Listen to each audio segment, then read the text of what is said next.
Welcome everyone. So I like for this video to picture yourself 3 miles down a dusty trail with an empty bottle. That scratchy throat that you feel is your first clue that water loss is already changing your internal chemistry. So let's go ahead together and sketch exactly what happens inside you from that moment until your blood pressure eventually recovers. I recommend you grab your markers or tablet because this is a great practice for your final exam. All right, so step one, label the stress. Dehydration. That's what we're gonna study together. A quick legend here on the top right. Blue ink shows the measurable variables, the things that we can track in a lab or with the appropriate instruments. Red ink shows the causal statements, the because arrows. Why is something happening? What's causing something to happen? And then the green check marks indicate that we have reached the goal and the system is back on track. Now, it's important to keep those colors consistent because it keeps me, that is grading your final, happy, and your logic stays clear. All right, so what happens next? Losing water pulls fluid out of the extracellular compartment, so the extracellular fluid, ECF, volume drops. Now, osmolarity climbs because the salt is staying behind in the plasma, and that's due to the loss of water, the hypotonic fluid that leaves behind a hypertonic extracellular fluid. In other words, the osmotic pressure is increasing. So notice how that red statement with an arrow explains why a decrease in ECF volume causes an increase in plasma osmolarity. Next, both of those changes, ECF volume and plasma osmolarity, together promote a bunch of changes that trigger a chain of homeostatic imbalances that we all need to fix very fast. A decrease in blood volume, BV, a decrease in stroke volume, SV, a decrease in cardiac output, CO, and a decrease in blood pressure, BP. All four of these must climb back to baseline if we want to stay healthy. So what happens next? Tiny neurons that are near the third ventricle of the brain swell or shrink depending on the osmotic changes. In this case here, shrinkage is the alarm that triggers them. And so they fire signals to the posterior pituitary, which dumps ADH hormone into the blood. ADH, which as you know is also called vasopressin, causes a bunch of things, including smooth muscle to tighten, and so the blood vessels narrow, and the vascular resistance goes up. Remember, the vascular resistance can also be indicated as total peripheral resistance, or TPR.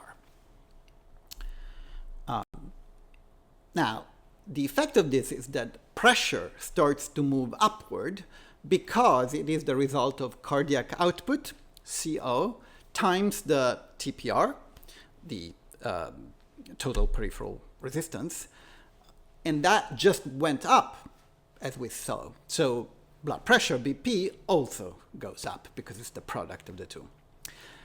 Notice that we have put a green check mark under BP in green because we are starting to fix that, but we're not done yet. We still have some work to do.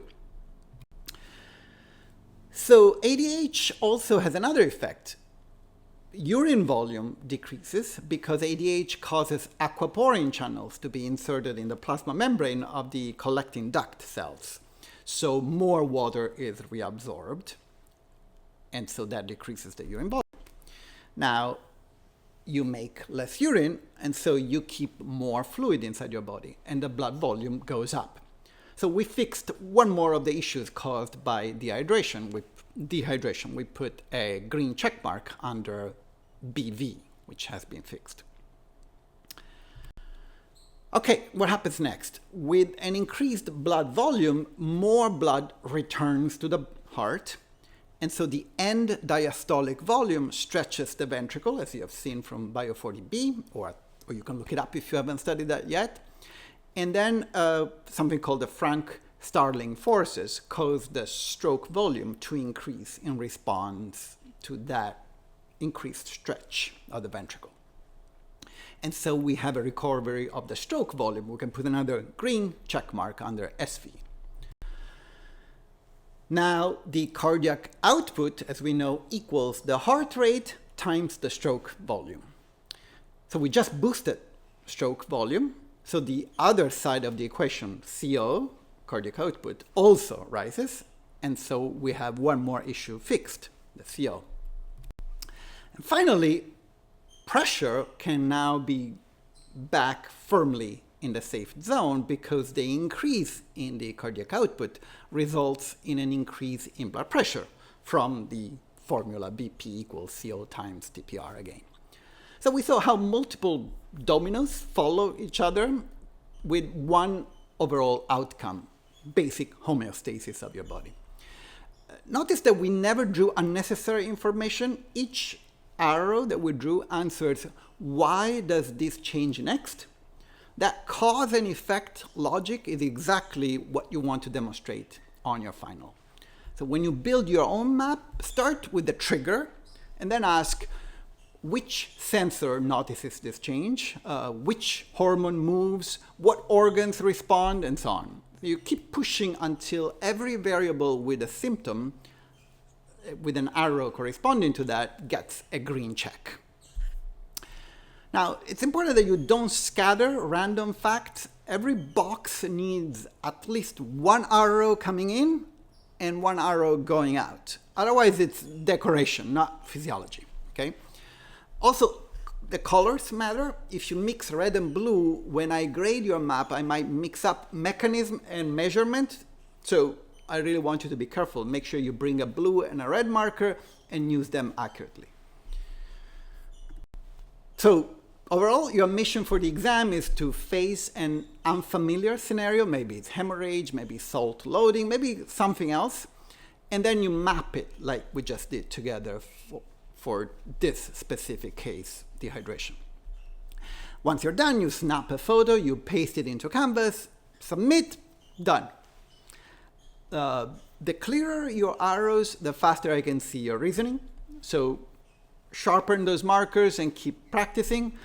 And hydrate too. We just saw what happens if you don't. So see you all soon.